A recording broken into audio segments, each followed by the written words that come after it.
Okay. This is a Gibson Nordine heat pump. Oh, it just shut off. There's like water in it.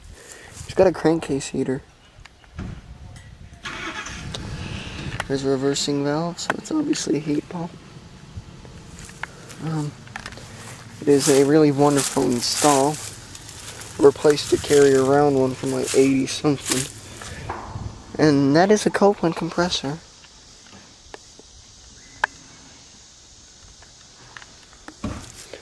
And here's the awesome wiring job. They used the old line set, smaller one coming out of the house, and just horrible install. Y'all can read it's from 06 or 07. I think it's 06. Yeah, 06.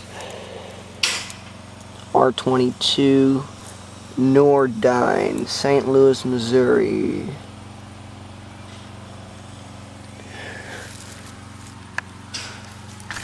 Cheap, flimsy thing. This thing is cheap. The guy said he paid about $1,200 for it. What is this?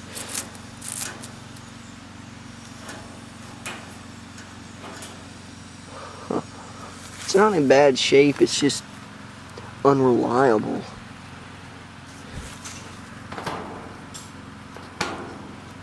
The coils are already deteriorating. But yeah. It's got a GE fan motor, but anyways, over and out.